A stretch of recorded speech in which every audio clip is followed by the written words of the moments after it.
नमस्कार, मैं जितेंद्र शर्मा।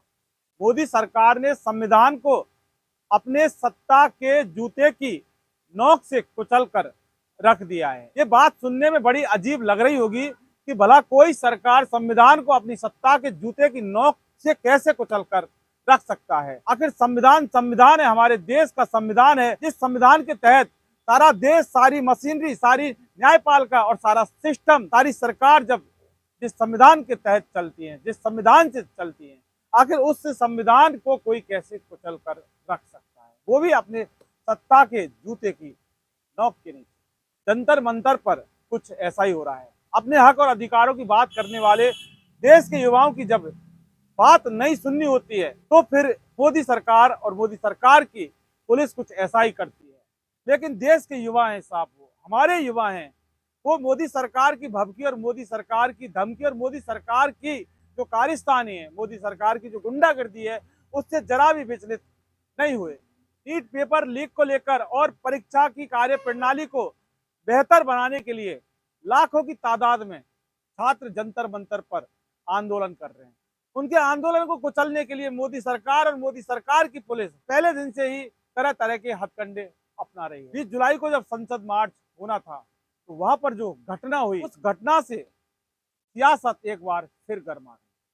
अब आपके जहन में आ रहा होगा कि आखिर युवाओं का आंदोलन है, नीट परीक्षा है, वो युवाओं की है, इसमें सियासत कहां से आ गई, राजनीति कहां से आ गई। कि भारतीय जनता पार्टी वाले तो कहते ही हैं कि कांग्रेस और विपक्ष वाले हैं वो राजनीति कर रहे हैं, वो साफ साफ कहते हैं। लेकिन शायद ये वो भूल रहे हैं कि वो जो युवा है वहां पर, वो कांग्रेस वालों के भी युवा हैं, विपक्ष वालों के भी युवा हैं। उन युवाओं में, उन छात्रों में कई ऐसे हैं जो भारतीय जनता पार्टी के बड़े बड़े वाले नेताओं के बेटे और बेटी हैं, जो कि इस बात से खफा हैं कि आखिर वो उनकी औलाद हैं जो भारतीय जनता पार्टी के नेता हैं और हमें यह आंदोलन में उतरना था। आंदोलन कर रहे छात्र और युवाओं पर दिल्ली पुलिस ने पैलेट गन चलाई थी। हजारों युवाओं के ऊपर, हजारों छात्रों के ऊपर, हजारों प्रदर्शनकारियों के ऊपर, जो कि किसी भी कीमत पे ठीक नहीं है, संवैधानिक नहीं है, गैर कानूनी है, इलीगल है। छात्र जब आंदोलन कर रहे हैं अपनी बात को लेकर, युवा जब आंदोलन कर रहे हैं, उनके ऊपर पुलिस ने पैलेट गन चलाई। जब ये मुद्दा सामने आया तो मोदी सरकार ने साफ इनकार कर दिया कि हमारी तरफ से और हमारी पुलिस ने कोई भी पैलेट गन का इस्तेमाल किया ही नहीं। लेकिन देश अचरज में जब पड़ गया, जब राहुल गांधी ने इस सारे मामले की सच्चाई को देश की जनता के सामने ला दिया और मोदी सरकार की जो झूठ है उसको एक्सपोज कर दिया, बेनकाब कर दिया। मोदी सरकार बाकायदा प्रेस कॉन्फ्रेंस करके 20 जुलाई को हजारों छात्रों के ऊपर पैलेट गन चलाई, जिससे कि कई छात्र घायल हो गए और एक छात्र के आंख की रोशनी चली गई। आप समझ सकते हैं कि वो देख नहीं सकेगा। ये जुल्म, ये अत्याचार किसी और ने नहीं किया, बाकायदा हमारी चुनी सरकार ने किया है। हमारी चुनी सरकार ने और उस पुलिस ने जो हमारे टैक्स के पैसे से जिनके बच्चे पलते हैं। जरा सोच कर देखिए कि हमारे देश के अंदर लोकतंत्र के नाम पर किस तरह से तानाशाही का राज चल रहा है। एक सरकार जो खुद को तानाशाह से कम नहीं समझती, वो किसी को कुछ भी नहीं समझती, वो हमारे युवाओं को कुछ नहीं समझती, वो हमारे छात्रों को विदेशी ताकत के एजेंडे पर चलने वाली बताते हैं। राहुल गांधी ने प्रेस कॉन्फ्रेंस करके एक प्रदर्शनकारी छात्र को सामने दिखा दिया, बाकायदा उसके कपड़े ऊपर करके दिखा दिए कि किस तरह से इस छात्र के ऊपर और इस छात्र के साथ साथ हजारों छात्रों के ऊपर पैलेट गन का इस्तेमाल किया था, जबकि सरकार साफ मना करती है कि कोई पैलेट गन का इस्तेमाल नहीं किया। राहुल गांधी ने कहा कि हाथ में तिरंगा लेकर खड़ा था, प्रदर्शन कर रहा था। सोच कर देखिए कि हाथ में अगर कोई भी छात्र या युवा या देश का नागरिक तिरंगा अगर लेकर प्रदर्शन करेगा तो क्या उसके ऊपर पैलेट गन चलाना और उसको घायल करना ये जायज है? ये हमारे देश का लोकतंत्र है?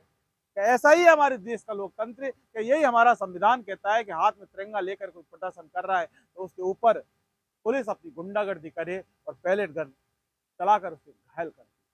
साहिल नाम के एक छात्र का नाम लेते हुए राहुल गांधी ने कहा कि वे शांतिपूर्ण प्रदर्शन में हाथ में तिरंगा लेकर शामिल थे, लेकिन उनके ऊपर पैलेट गन से हमला किया गया।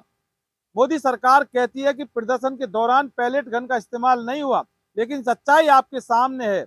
इनके ऊपर पैलेट गन से हमला किया गया, जिससे इनकी आंख खराब हो गई और दिखना बंद हो गया है। ऐसे हजारों युवाओं पर पैलेट गन चलाई गई है। बाकायदा सोशल मीडिया पर भी राहुल गांधी ने इसका जिक्र किया है और प्रेस कॉन्फ्रेंस में खुलकर पत्रकारों के सामने पैलेट गन की सच्चाई को उजागर कर दिया। ऐसे में मोदी सरकार के पास क्या जवाब है? पूरा देश जानता है कि मोदी सरकार के पास कभी किसी सवाल का जवाब नहीं होता, कभी किसी बात का जवाब मोदी के पास नहीं होता। मोदी के पास अगर कुछ होता है तो वो सिर्फ और सिर्फ रविवार को की जाने वाली मन की बात होती है। आखिर कसूर कसूर क्या है हमारे देश के युवाओं का? आखिर कसूर क्या है हमारे देश के छात्रों का जो कि प्रदर्शन कर रहे हैं? वो अपने हक अधिकार के लिए प्रदर्शन कर रहे हैं, नीट के पेपर लीक मामले को लेकर प्रदर्शन कर रहे हैं, तो इसमें आखिर उनका गिना क्या है? वो प्रदर्शन हमारे देश की धरती पर कर रहे हैं, हमारे देश के युवा हैं। वो पाकिस्तान में जाके प्रदर्शन नहीं करेंगे। अगर पाकिस्तान में जाके प्रदर्शन करते और उसके बाद उनकी इस तरह से पिटाई होती, जब समझ में आता कि दूसरे देश में जाकर प्रदर्शन करने गए थे इसलिए इनकी पिटाई हो गई, लेकिन हमारे ही देश में हमारे युवा अगर प्रदर्शन करेंगे तो उनके साथ इस तरह से बर्बरता कैसे कर सकती है मोदी सरकार की पुलिस? उनके साथ अत्याचार कैसे कर सकती है अमित शाह की पुलिस? उनके साथ इस तरह से घिनौना कृत्य कैसे कर सकती है दिल्ली की पुलिस?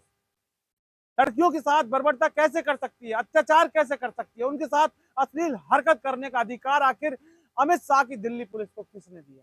क्या लोकतंत्र और संविधान से बड़ी है दिल्ली की पुलिस, जो कि ना संविधान को मानती ना कानून को मानती? आत्महत्या करने वाले छात्रों के परिजनों को 1 करोड़ रुपए का मुआवजा राशि दी जाए और आंदोलनकारी छात्रों के ऊपर हुई एफआईआर और मुकदमे उनको वापस लिया जाए। लेकिन आंदोलनकारी छात्रों ने कह दिया है कि जब तक हमारी पूरी मांगे नहीं होंगी तब तक हमारा आंदोलन जारी रहेगा। किसी भी कीमत पे कोई भी हमारे आंदोलन को विचलित नहीं कर सकता, कोई भी हमारे आंदोलन को डैमेज नहीं कर सकता। दिल्ली पुलिस ने जो किया छात्रों के साथ, छात्रों ने उनको जवाब दे दिया। पूरा देश तो क्या, पूरी दुनिया जान चुकी है कि हमारे भारत देश के अंदर क्या चल रहा है। हमारे भारत देश के अंदर लोकतांत्रिक तरीके से, संवैधानिक तरीके से जब हमारे छात्र युवा जब प्रदर्शन करते हैं तो उनके साथ उनकी पुलिस किस तरह से हरकत करती है, किस तरह से शर्मनाक काम करती है, किस तरह से उनकी पिटाई करती है, ये पूरा देश के साथ साथ पूरी दुनिया देख चुकी है। ऐसे में हमारे देश की साख विश्व स्तर पर किस तरह से बनेगी, इसके बारे में तो क्या ही बात की जाए। लेकिन इतना जरूर है कि आज वो वक्त आ गया है जब हमारे देश का युवा अपने हक और अधिकार के लिए जब खड़ा होता है, तो फिर खाकी दिल्ली की हो या फिर कहीं की हो, उस खाकी से ना हमारा युवा विचलित हुआ और ना ही कभी विचलित होगा। बाकायदा अगर छात्रों के साथ जिस तरह से गुंडागर्दी पुलिस ने की तो पुलिस वालों को उनका जवाब दे दिया। लेकिन सवाल यह कि जिन्होंने पैलेट गन चलाकर हजारों युवाओं को घायल किया, उनके ऊपर अत्याचार किया, बर्बरतापूर्वक व्यवहार किया, उनके ऊपर कार्रवाई होनी चाहिए। ये राहुल गांधी की भी यही मांग है और युवाओं की और छात्रों की भी यही मांग है। वरना सरकार तो सरकार है, मोदी सरकार जुमलों की सरकार है, झूठी सरकार है, ये किसी से छुपा नहीं है। तमाम वायदे करने के बाद जब मोदी सरकार एकदम पलट जाती है और फिर अमित शाह ही मोदी सरकार के दावे और बयानों को जुमला ठहरा देते हैं, तो फिर इसमें कोई क्या कर सकता है? परिस्थिति और हालात जो हैं वो सबके सामने है। सवाल बच्चों के फ्यूचर का है, सवाल देश के भविष्य का है। देश के भविष्य के साथ खिलवाड़ किसी भी कीमत पे नहीं करने दिया जाएगा, चाहे सरकार कोई सी भी हो। सरकार बच्चों से बनती है, सरकार युवाओं से बनती है। मोदी सरकार को बनाने में भी युवाओं का हाथ है और भारतीय जनता पार्टी की सरकार को भी बनाने में युवाओं का हाथ है। इससे इनकार नहीं किया जा सकता। नमस्कार।